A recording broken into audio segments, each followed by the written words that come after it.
I am now sitting here in northern Thailand with the Buddhist monk Phra KK. I'm at the Monk Chats in Chiang Mai.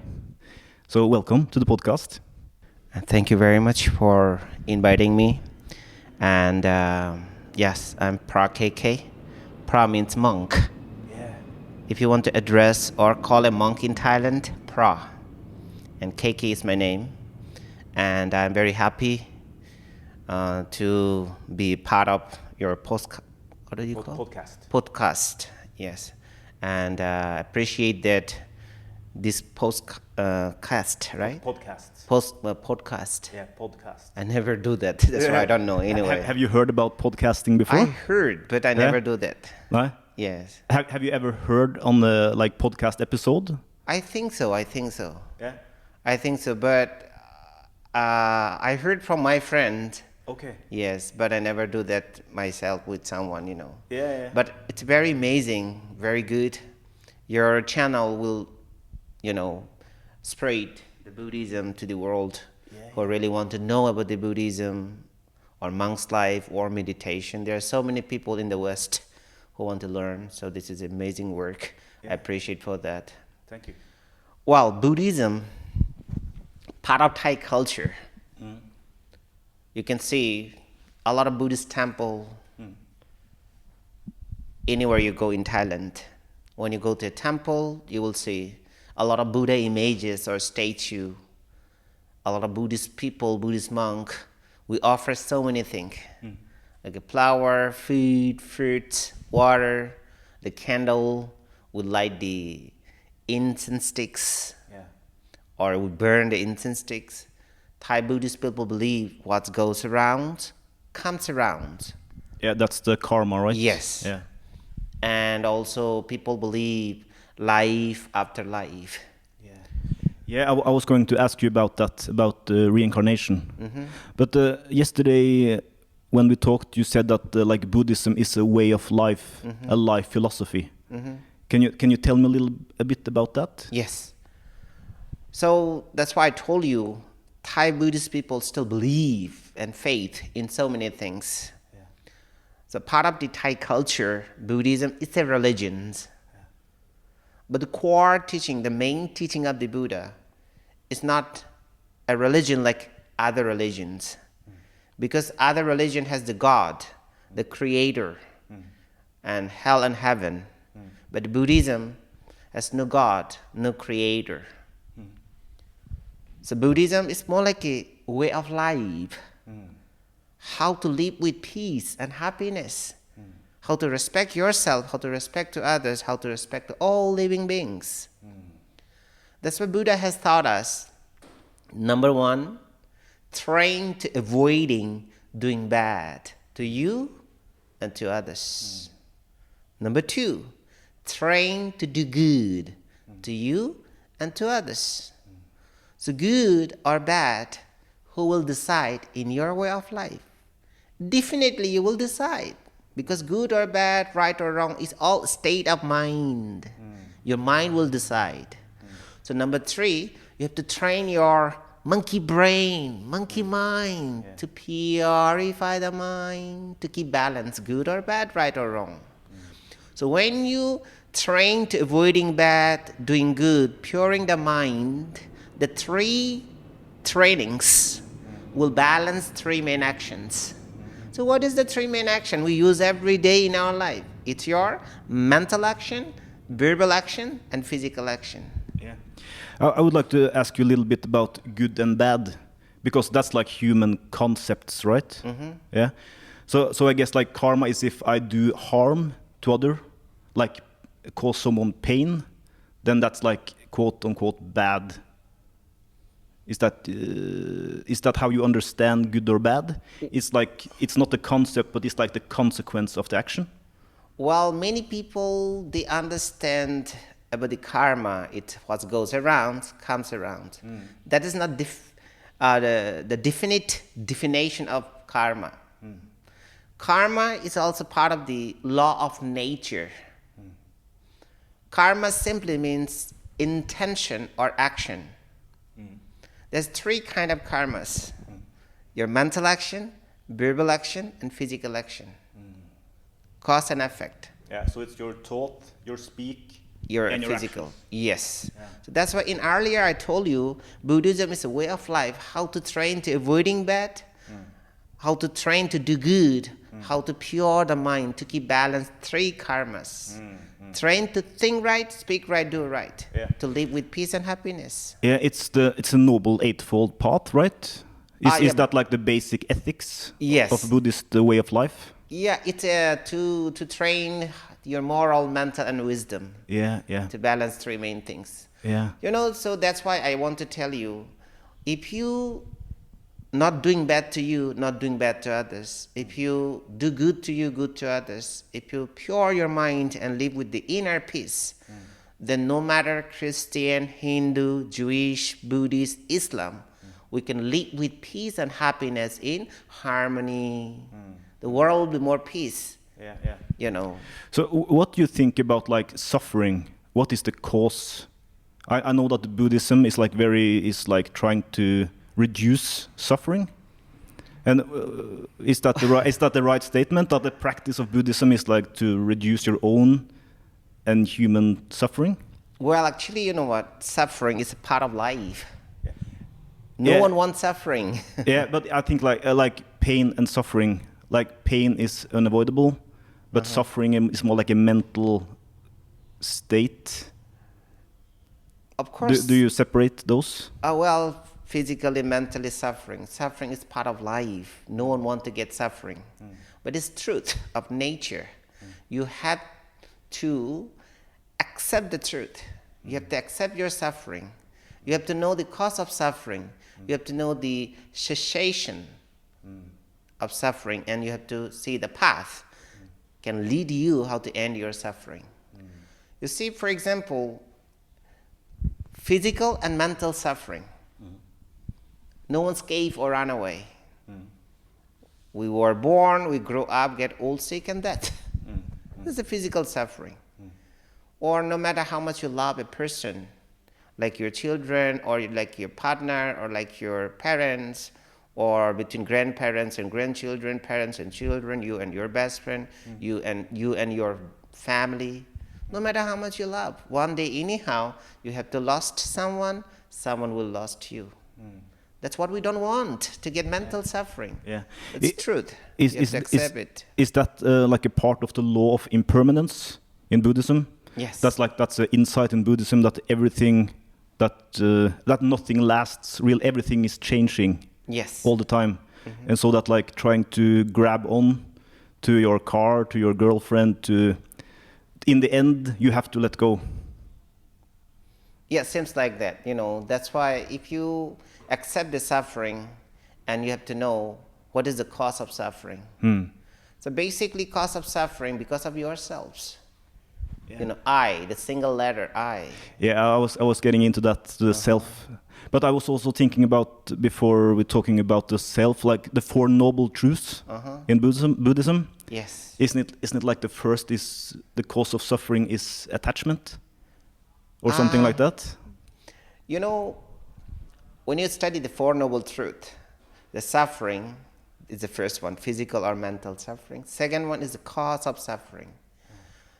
The cause of suffering, basically, cause of yourselves, because everything arising from yourself, let's say the greed, desire, who have more, you have more, who want more, you want more, want, never enough. Or angry, aggressive from yours. Or delusion, ego, I'm the right, I'm the best, I know everything more than others. Yeah. It's from yours. Yeah. So all those defilements, it's from yours. But those desire, greed, or angry, or delusion, or ego, it's human nature. Who don't have those, because we are not enlightened or perfect yet. Like suffering exists in your life. Suffering is part of life. All right? So sometimes you suffer more than you deserve. That is cause of yourself. Because of what? Dwelling. dwell. You always pulling, you never let it go. Yeah. So when you suffer, you more than suffer when you dwell. Yeah. The attachment is human nature. Yeah. Yeah. You can attach, but if you don't dwell, then you see the impermanence. Yeah, yeah. And when you're talking about dwelling, maybe we can take that back to the I.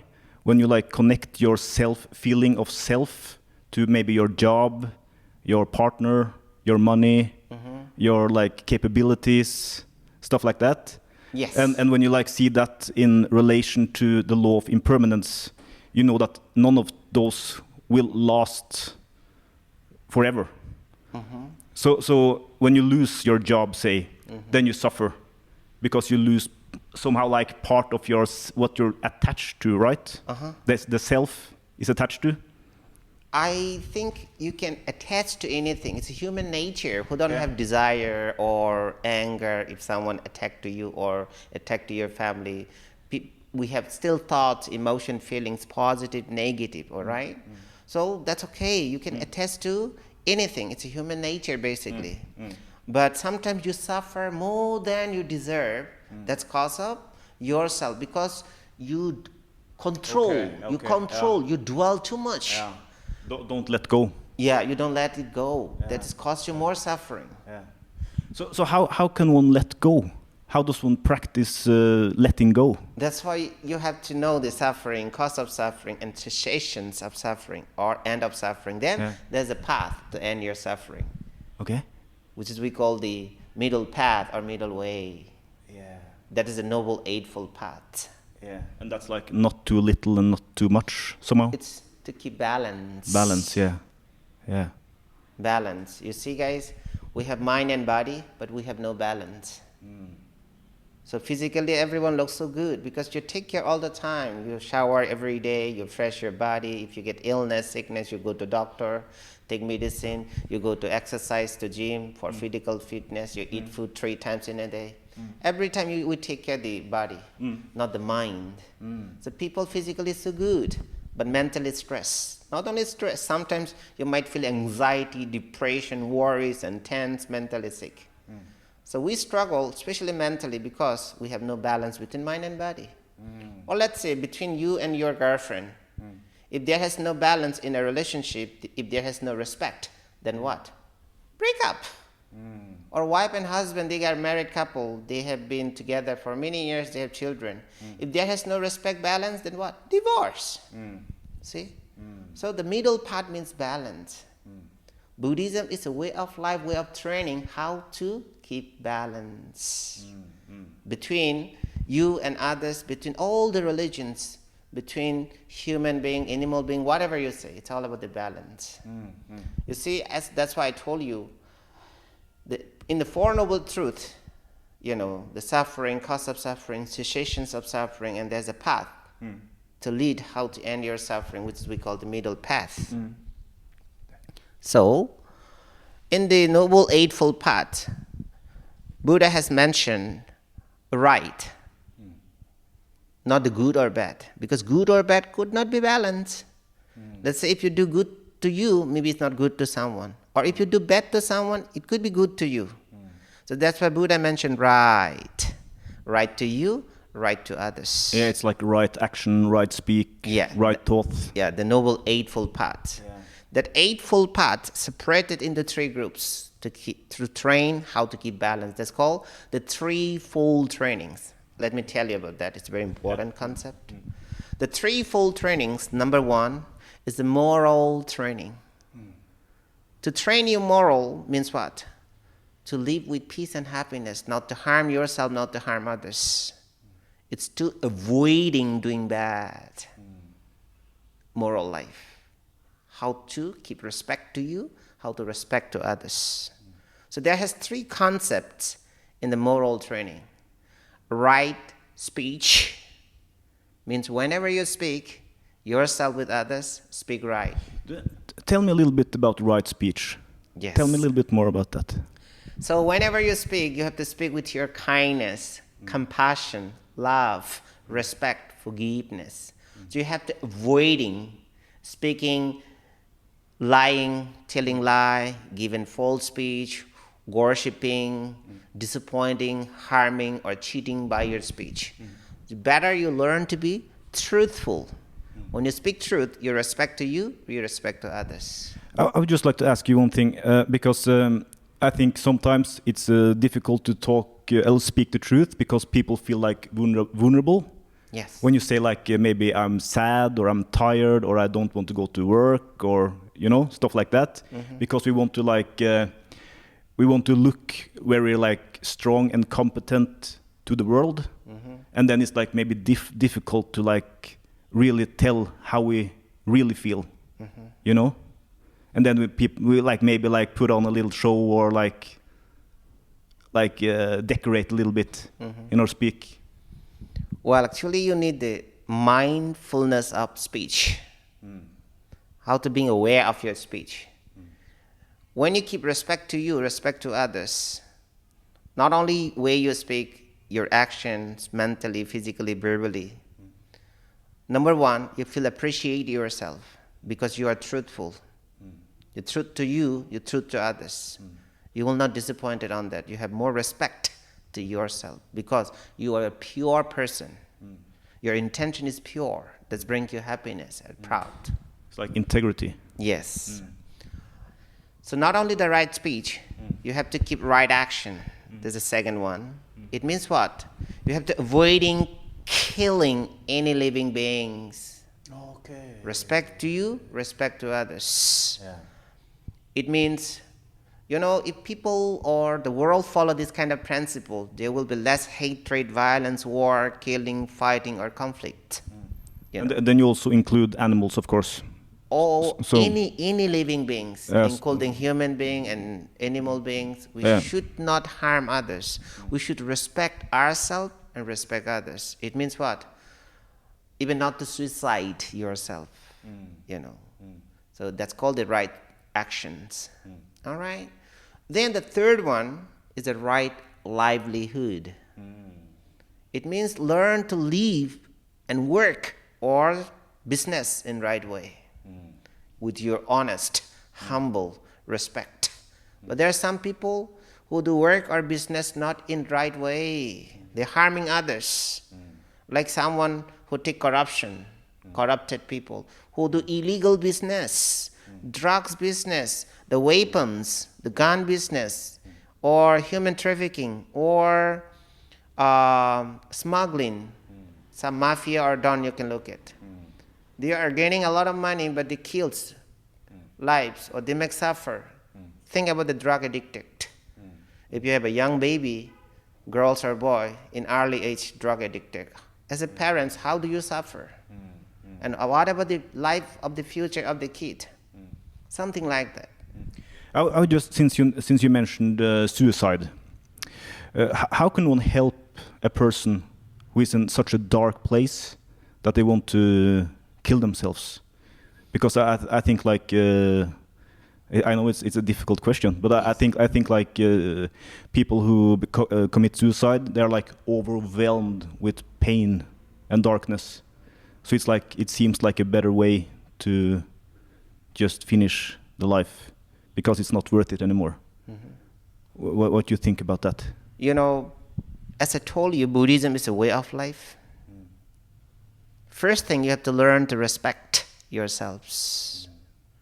To respect yourself, number one, learn to avoiding doing bad to you first.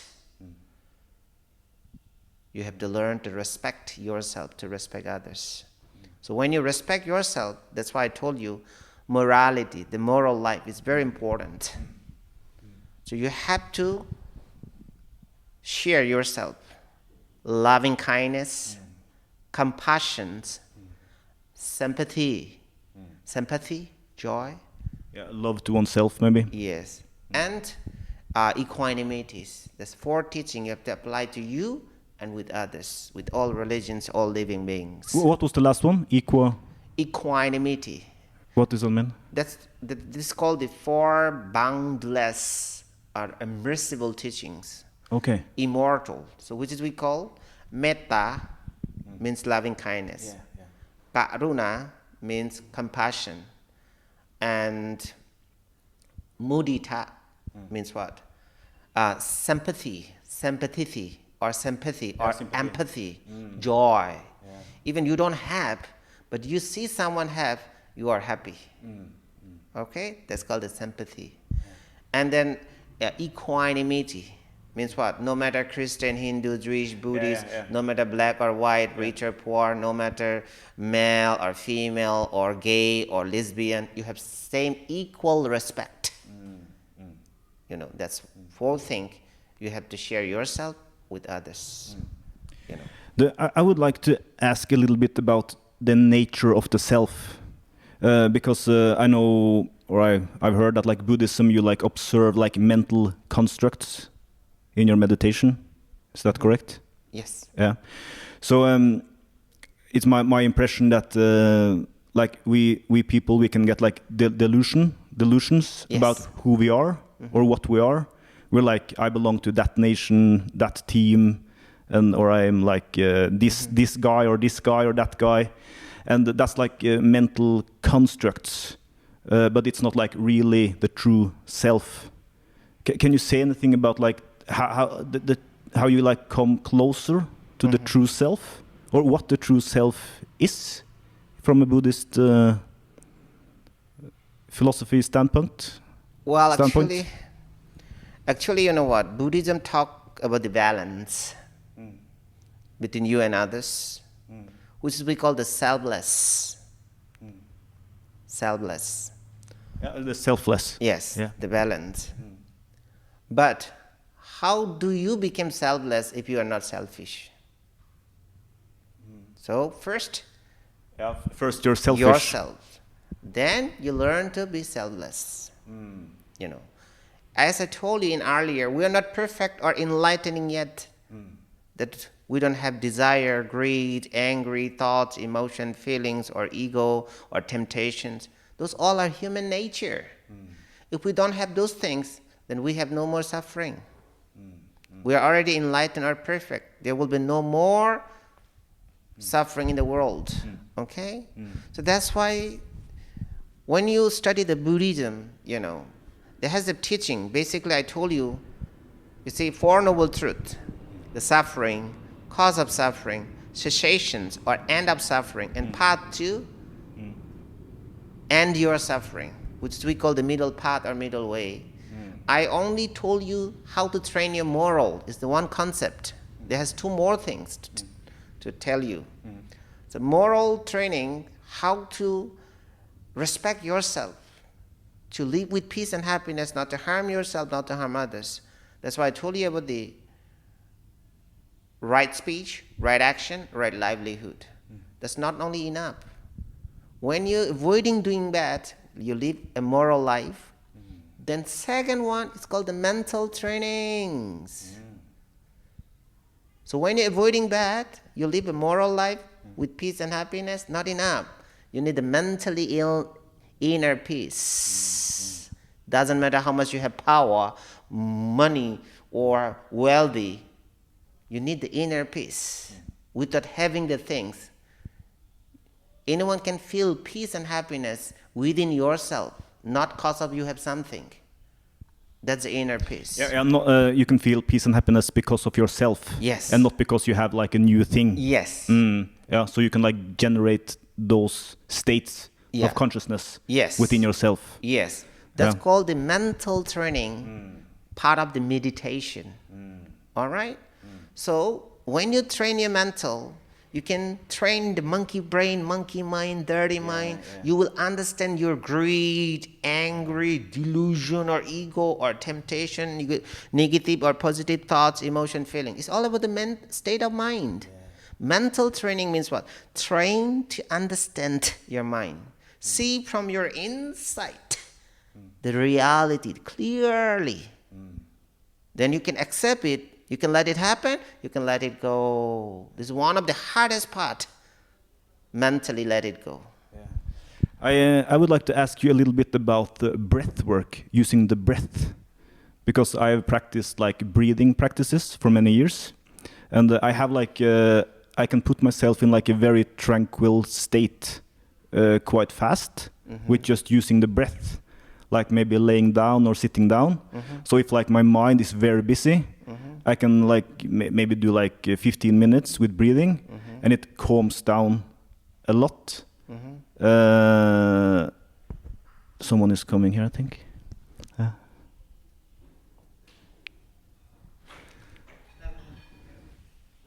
เขาหน้าพอเที่ยงใช่ไหมหน้าพอเที่ยงใช่ไหมมาแล้ว Okay, go ahead. I have appointment, that's why. Yes. Is the time okay? Or No. It's okay? You can carry on. Yeah, so like, do you monks have any like practices like, I know you do chanting also. Is that also a way of like calming the mind? Well, actually, that's why I'm talking about the mental training, which is all about the meditation, to train your mind to let it calm, to get the inner peace, you know. So when you meditate, there is something that you have to follow. Number one, it's your right intention, intending to meditate. Number two, it's your right effort. How long meditate? That long you should not give up. You should keep patience. Number three, it's your right concentration to train your rush mind, monkey brain to let it calm. And number fourth is your right mindfulness. So when you concentrate to any object, you talk about the breathing in, breathing out, or any kind of object, you concentrate to keep calm your mind. But it's very easy to lose your concentration because of thinking, feel sleepy, feel boring, any kind of emotion or feelings or pain of your back or numb of your leg. At that time, you have to use number four, which is we call right mindfulness. Being aware, it's awareness, especially the self-aware. If you get thoughts, know that I'm thinking. Accept it, but don't dwell on that. Don't follow it again and again. To relieve it, to let it go, bring your mind back to right concentration to keep calm your mind, and you keep the right effort. You're not giving up, and you have right intending to meditate. And the last one is a right practice. You have to practice formal and informal ways. Especially the formal meditation has to be twice a day, early morning, in the evening, minimum 20 to 30 minutes.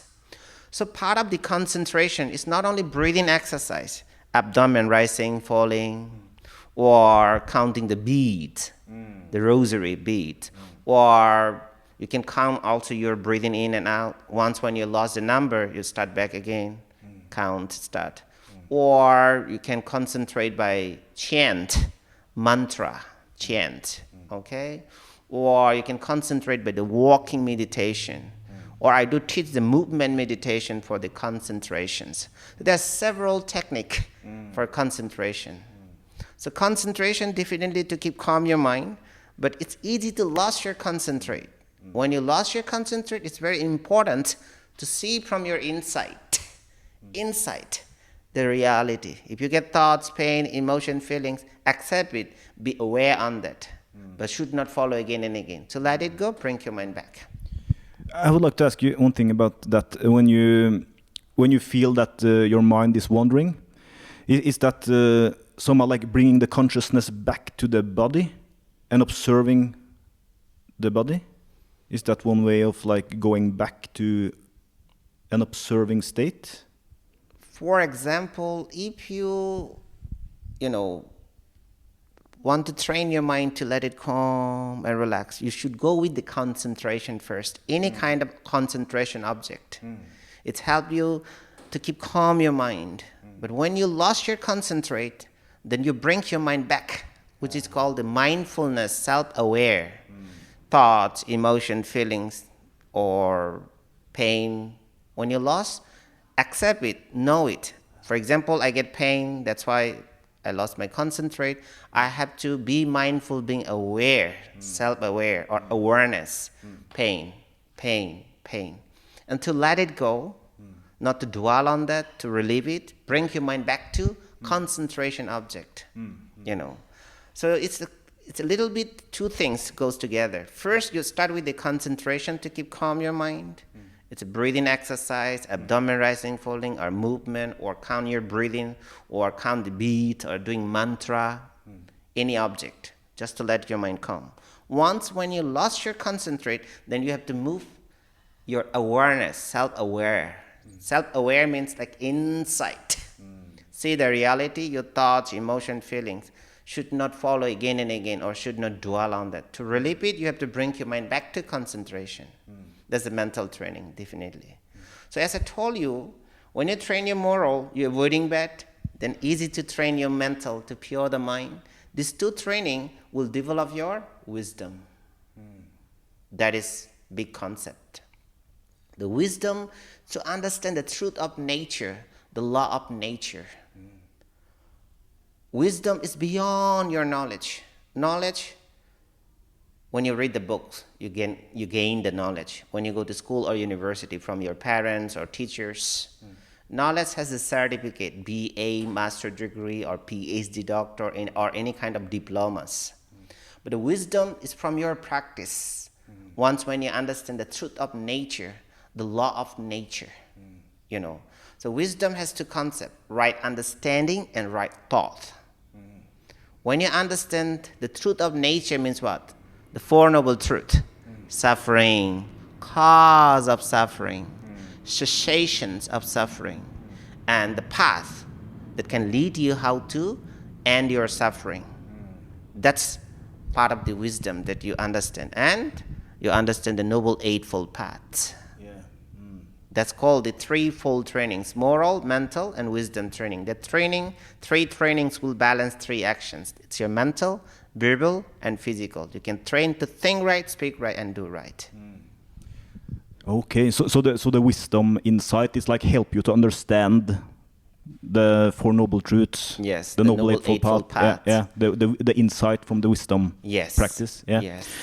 Another thing, you know, like Western science, they like think about consciousness as generated by the brain.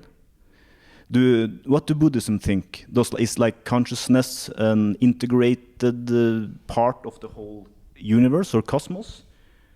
Or is it like, is it a difference in the understanding of how consciousness is like generated? Well, many people, they do understand consciousness is a part of the mind. That's what also Buddhism talk about. But if you study, we call nama, rupa, it's part of the meditation. It's a material form, as we call the body, and the mental formations. All right?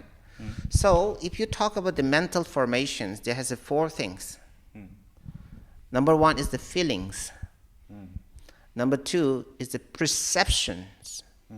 Number three, it's the consciousness. And number four is the mental formations. That's four things. It's a part of the mind. And as I told you, body is the material form, which is have no consciousness, no perceptions, no feelings, or no mental formations. So there's two things. You know, if you study the meditation, you will know how differences between mind and body. So consciousness is a part of the mind as well. Okay. Yeah. Oh, very good. We have a lot of information about Buddhism. Here, I'm just going to look at my questions.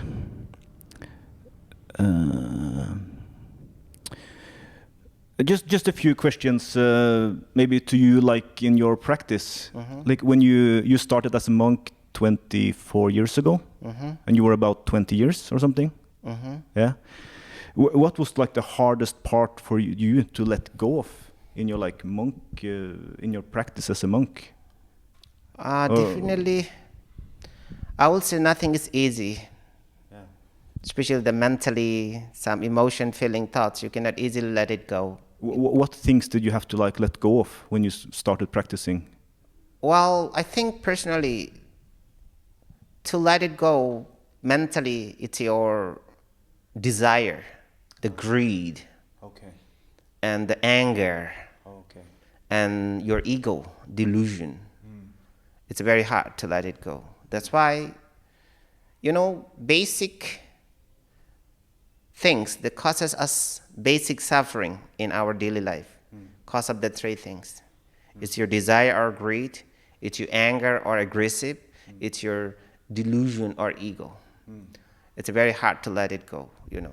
And you let it go through meditation practice and talking with elder monks, maybe? Well, meditation practice, you can see from your inside the reality. So that's desire, greed, angry, ego. It's a self. You can see yourself. And you can meditation help you to see from your inside the reality and to accept the truth, the reality, and you can let it go. It means what? When you understand nothing is permanent, nothing is long last. That's desire, greed, angry. It's just for a moment. You know, they can see, you can let it go. That's a very hard insight for like us people to understand that like everything is just like temporary. That we're just here for like maybe 50, 70, 100 years. And then it's like, this life is over. But you believe in reincarnation, right? Oh, well, there has different Buddhist tradition. They believe in different things. Okay. You know, even many people, they have difficulties to understand between rebirth and reincarnations. Okay. I'll talk later. Yeah. Until I have appointment anyway. Do you have? I have appointment, but anyway, Yeah. I thought that it will run only for half an hour. Yeah, but anyway. we can start to round this off if you have another appointment. Yes, I have one more appointment. Yeah. Yeah. Anyway, let me complete this one first. Yes, Otherwise, yes. I cannot remember. Yes. You know, I guess nothing is easy to understand without practice or investigate or examine. For example, no matter who recommends you to meet me, just an example, if you never talk to me, you will not know how knowledge or wisdom being a monk he has or from practice. That's why Buddha said not to believe even to Buddha or Buddha's teaching. Before you practice, investigate, examine, and find the truth. Yourself. Yeah, yourself first. So that's why we was talking about the impermanence. Of course, people, they understand the impermanence by the theoretically, not by practice. Theoretically. Yes. From the books, from the monks talking or something like that. That's not enough. To understand from your insight the reality, it's from your practice. For example, let's say you sit on the cushions and meditation, cross-leg sitting or full lotus, you sit. After maybe 20, 30 minutes later, you get pain. Pain is a suffering. Suffering is part of life. You cannot control your suffering. If you can control your suffering, you will never ever suffer. No one will suffer in this world. So suffering is truth. You have to see the reality, accept it. Accept your suffering, know it. But once when you don't dwell with your physical pain or suffering, mentally you are not stressed. See? And then you will see that pain not for long last. Then you're talking about just accepting or let it go. Yes. Yeah. It's calm, it's gone. So when it's gone, then you understand everything is impermanence. Same your greed, desire, angry, delusion, or ego. It's not for long last. But if you dwell with those, it costs you more and more suffering. So if you really practice meditation or Buddhism or Buddhist philosophy or way of life, you can understand because it's train yourself to know the reality, the truth. You know. So there has the concept that Buddha has taught us, which is we call the 3 characteristics of Buddhism. It's your suffering, is the truth. You have to accept it. If you don't dwell with your suffering, you will know suffering will be impermanent. And then when you understand that impermanence is a law of nature, you will see there has no self, or we call non-self. The 3 characteristics of Buddhism we call anicca, dukkha, anatta. Yes, especially when you meditate, you practice, you can understand that concept. Thank you very much. You're welcome. Me and my girlfriend are probably coming for a meditation retreat here. Yes, please. Maybe next week. You're always welcome. Thank you very much. You will do 1 day or 2-day retreat? Maybe a half day first. Okay, half day is not completed everything. Oh, really? It's not enough? Not enough. So, but 1 day? 1 day is better. Okay, thank you. Okay. One day is not like this one day. Okay. Introduction of the Buddhism, meditation, 15 to 20 minutes practice, 15 to 20 minutes walking. Okay. Like that, discussions. Okay. You know, Yeah, it's yeah. not one day like this. Yeah, yeah. You make this sitting motion. Yeah. Yes, Yeah. different things. Yeah. Okay. Phra KK. Yes, sir. Thank you very much. It's my for pleasure. this conversation. Yes. It was a pleasure. Yeah, thank you so much. I wish you all the best. Thank you. Have a nice day. Yeah, you too, you too. Thank you, appreciate.